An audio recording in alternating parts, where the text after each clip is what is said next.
Bonjour à tous et bienvenue dans ce résumé de l'actualité de votre mi-journée. Bruno Le Maire est à La Roche-sur-Yon depuis ce matin, un déplacement ministériel pour visiter notamment la toute récente station multi-énergie de La Roche-sur-Yon, une station inaugurée fin novembre dernier et que le ministre de l'Économie, des Finances et de la Relance est venu voir pour, je cite, s'inspirer. Des images ici d'Aurélien Huard, donc tournées ce matin. Bruno Le Maire était ensuite attendu juste à côté, sur le site de Michelin, pour voir sa transformation. Il doit également rencontrer cet après-midi les acteurs économiques locaux à l'occasion d'une table ronde. Nous y reviendrons évidemment dans le journal de 18h.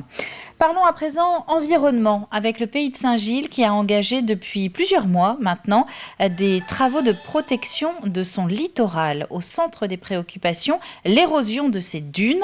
Il y a quelques jours, ce sont donc les enfants de la communauté de communes qui sont venus replanter eux-mêmes des zoyas pour désempirer les plages. Alix Solanos. 2 par 2 très appliqués, ces élèves de CM1 plantent des zoyas. D'abord, il faut creuser un grand trou et on met l'oya dedans, on la tient et après on recouvre bien avec le sable. Des plantations réalisées dans un but bien précis. C'est une plante qui fait qu'avec la racine qui est longue pour tenir la dune. Ça sert à empêcher l'érosion. On protège un peu la nature en faisant ça. Ici, l'accès plage a été déplacé pour être plus en harmonie avec le cordon dunaire. La dune a été reconstituée. Voilà pourquoi les enfants sont invités à la consolider. Cette zone-là, justement, était dégarnie, parce qu'avant, c'était la route qui passait carrément là, le bitume. Donc l'objectif, c'était réensablé et les enfants plantent l'oya, parce que grâce à ces racines qui vont jusqu'à 2 mètres de profondeur, ça va permettre de fixer cette dune et de protéger justement tout ce qu'il se trouve derrière. Et également de favoriser la biodiversité grâce à tous les insectes, les oiseaux qui vont venir se nourrir de ces insectes dans ces plantes. Un accès à la plage plus naturel et surtout bien plus efficace pour lutter contre l'érosion que tous ces rochers placés ici pendant de nombreuses années.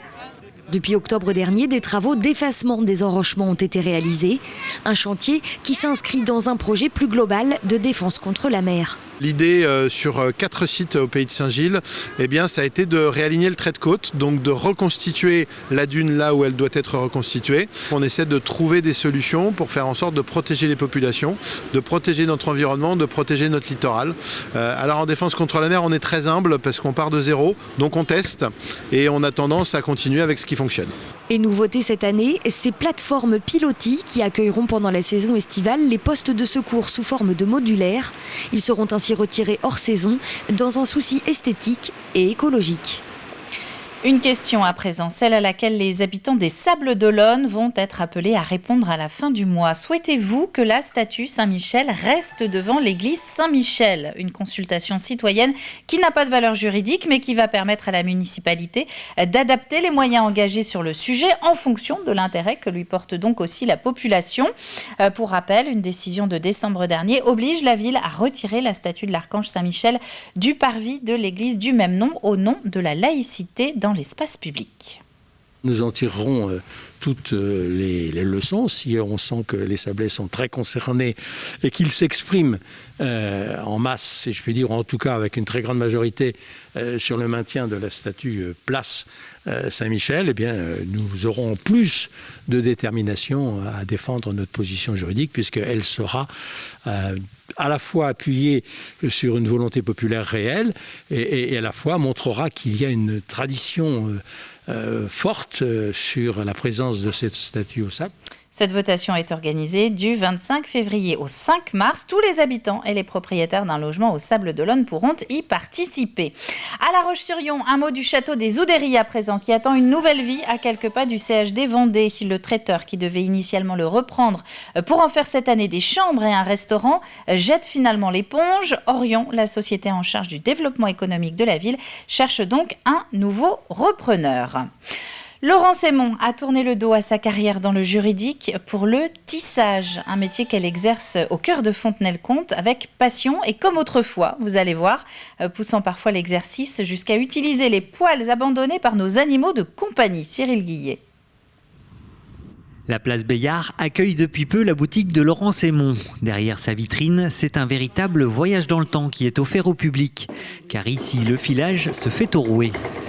C'est ce qui me plaît dans ces métiers anciens, de faire perdurer un petit peu tous ces gestes qui qui sont la base de la laine, du tissu. Secrétaire juridique de formation, elle a souhaité tourner la page et se recentrer autour du tissage. Une passion qu'elle a nourrie depuis l'âge de 25 ans. Si elle a pratiqué chez elle pendant de nombreuses années, elle a aujourd'hui pignon sur rue. Alors là, c'est du poil de chat, c'est du persan, donc faire une petite incrustation sur une petite pochette. Donc moi, je me suis spécialisée vraiment dans le côté atypique avec poil de chien, chat, parce que c'est aussi bien une matière première qui est superbe au niveau de sa chaleur, de la diversité des couleurs, et faire aussi pour la personne qui a un animal et qui veut en garder un objet personnel, ça a aussi le côté sentimental. Voilà, on peut faire aussi, je fais des petits pots avec un intérieur en verre, comme ça peut servir soit de vase, pour mettre une petite plante. Et ça reste aussi une petite quantité, puisque là, il faut à peu près 50 grammes de laine. La matière première arrive brute. Les poils sont ensuite triés, lavés, avant d'être cardés. De façon à pouvoir étirer la fibre et de pouvoir la passer après au niveau du rouet. Parce qu'on déchire en fait, de façon à ce qu'il n'y ait pas de coupure. Avec son rouet, elle peut filer toutes sortes de poils d'animaux, à condition qu'ils soient longs, comme certaines races de lapins, de félins ou bien encore de canidés. J'ai une dame qui est venue m'apporter les poils de son bouvier bernois pour que j'en fasse de la laine. Simplement puisque c'est elle qui va la tricoter. Donc là par exemple c'est du berger australien, il y a du lévrier, du collet. Donc même dans les races on a des couleurs différentes. Parmi les matières qu'elle affectionne tout particulièrement, il y a l'alpaga, avec lequel elle produit un large panel de vêtements. Donc là, ce sont des châles que je fais, sinon on peut faire des plaids, enfin bon, des manteaux, tout est réalisable ensuite. Pour les personnes qui seraient allergiques aux poils de chat ou de chien, pas d'inquiétude, une fois lavées, ces laines ne présentent plus aucun risque.